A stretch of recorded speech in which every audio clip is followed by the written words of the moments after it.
राम राम। आज हम श्रीमद् भगवद गीता के अध्याय 6 आत्म संयम योग का श्लोक 27 संस्कृत उच्चारण और हिंदी अर्थ सहित सीखेंगे। पहला चरण प्र का अर्थ हुआ प आधा और र पूरा।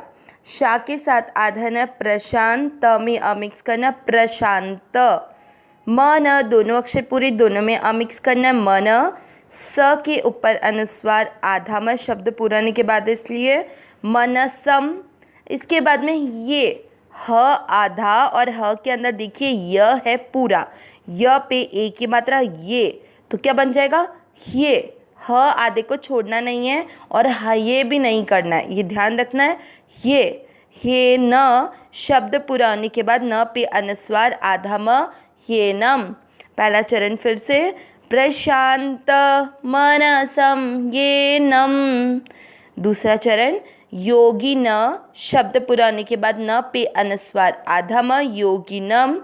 सुख ख में अमिक्स करेंगे सुख, मुंह के साथ आधा त मुत और त पूरा है, त में अमिक्स करना त, म पूरे के साथ आधा म मम मुत्तमम।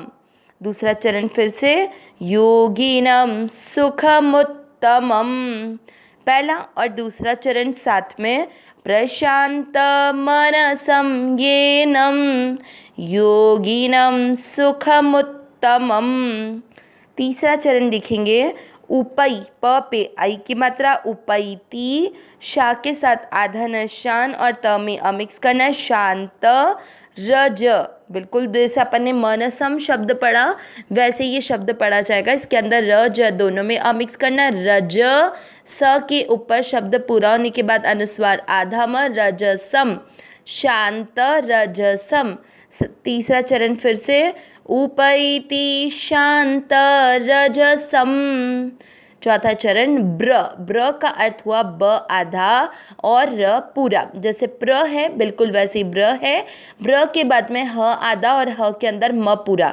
देखिए ऐसे शब्द आपको अपने आप देखने में समझ में आ जाएंगे। जैसे अपन ने पहले चरण में ये नम पढ़ा तो ह के अंदर य पूरा था, यहाँ ह आधा और म पूरा है, तो ब्र के साथ आधा है ब्र और म में अमिक्स करना ब्रह्म। भू पे बड़े ऊ की मात्रा लंबा खींचते हुए त में अमिक्स करना है भूत। म में अमिक्स किया म, क के साथ आधा ल कल, वापस म में अमिक्स किया म और श के साथ आधा म शम म कल मशम। चौथा चरण फिर से ब्रह्म भूत म कल्मषम। तीसरा और चौथा चरण साथ में उपैति शांत रजसम ब्रह्म भूत म कल्मषम। पूरे श्लोक का उच्चारण एक साथ। प्रशांत मनसं येनम योगिनम सुखमुत्तमम उपैति शांत रजसम ब्रह्म भूत म कल्मषम। एक बार फिर से प्रशांत मनसं येनम योगिनम सुखमुत्तमम उपैति शांत रजसम ब्रह्म भूत म कल्मषम। श्लोक का अर्थ देखते हैं।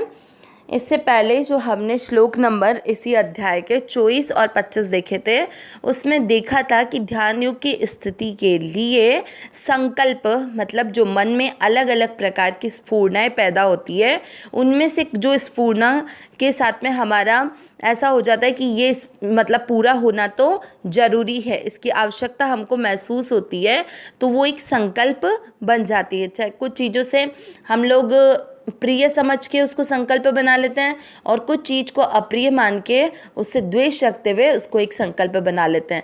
तो जब संकल्प से उत्पन्न होने वाली हर कामनाओं को त्याग करके और अपने मन से ही सारे इंद्रिय समूह को विषयों से हटाकर धैर्य बुद्धि के द्वारा इस संसार से उपराम होने की बात कही थी और मन को परमात्मा में ठीक प्रकार से स्थित करने की बात कही गई थी? श्लोक नंबर 24 और 25 में। तो आज के श्लोक में उसी अवस्था का वर्णन करते हुए भगवान बता रहे हैं प्रशांत मनसम। प्रशांत मनसम यानी जिसका मन सर्वथा शांत हो गया है। एक चीज होती है शांत और यहाँ पर है प्रशांत। प्रशांत कहने का मतलब हो गया कि जब तक हम अभी एक चीज़ बोली थी ना कि मन को हर तरफ से, मन से ही इंद्रिय समूह को सारे विषय समूह से हटाकर, तो वो तो हो गया उपराम होना और जिससे मिल गई शांति। लेकिन प्रशांत कहने का मतलब हुआ कि जब तक हम मन को भी अपना मान रहे हैं और मन इधर उधर, मन से संबंध बनाने के कारण मन इधर उधर जा रहा है, तो उस बात से, जैसे आप भगवान का चिंतन करने बैठे हैं लेकिन उस समय संसार की कोई बात याद आ गई, तो हम लोग उस बात से क्या करते, द्वेष करते कि ये बात क्यों याद आ गई, क्यों बात, उस बात को हटाने की कोशिश करते हैं। और कई बार क्या होता है कि भगवान का ध्यान करते हुए कोई अच्छी बात आ जाती है और उसमें हम इतने खो जाते हैं, उससे राग करने लग जाते हैं। तो मन से ये संबंध को तोड़कर ये राग और द्वेष न होने देना, ये हो गया प्रशांत होना। ठीक है, तो जब आप मन को बिल्कुल भी अपना नहीं मानोगे, फिर उसमें चाहे जो भी सांसारिक भाव आ रहे हैं चाहे जा रहे हैं, उससे कोई संबंध स्थापित नहीं होगा। न उनसे राग करना है न उनसे द्वेष करना है। तो मन से पूरी तरह से संबंध विच्छेद होते ही मन पूर्णतया शांत हो जाएगा। एनम में दो शब्द हैं, ही धन एनम। ही यानी निश्चित ही और एनम यानी इस। योगिनम, योगिनम यानी यहाँ पर योगी के लिए है, योगी को। सुखम उत्तमम, इसमें दो शब्द हैं, सुखम धन उत्तमम। सुखम यानी सुख, उत्तम सुख कौन सा होता है? जो सात्विक सुख है। उपैति, उपैति यानी प्राप्त होता है। शांत रजसम, रजसम शांत हो गया, मतलब जिसका रजोगुण शांत हो गया है। रजोगुण मतलब क्या होता है कि जो हमारी इस सांसारिक वस्तु, व्यक्ति, परिस्थिति, इन सब को लेकर कोई लोभ रहता है, किसी इच्छाएं जो रहती हैं कामना भोग की, ये सब पूरी तरह से शांत हो जाना, तो वो हो जाएगा शांत रजसम। मतलब न तो किसी भी प्रकार की कोई कामना हो, न कोई स्फूर्णा हो, न कोई भोग की इच्छा हो, तो वो हो गया उसका रजोगुण शांत होना। ब्रह्म भूतम कल्मशम, इसमें देखो दो शब्द बनेंगे।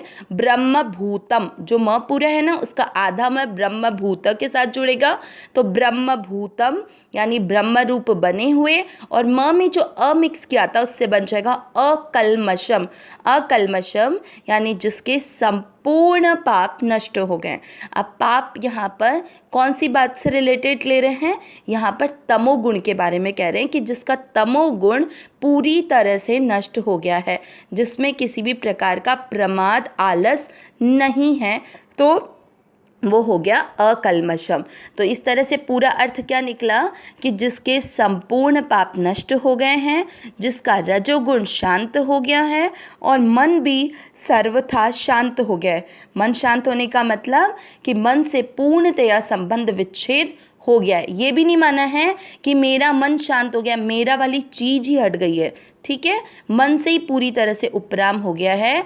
ऐसे ब्रह्म रूप बने हुए योगी को निश्चित ही उत्तम अर्थात सात्विक सुख की प्राप्ति होती है। अविनाशी सहज सुख राशि, हे नाथ, हे मेरे नाथ, मैं आपको भूलूं नहीं। नारायण नारायण नारायण नारायण।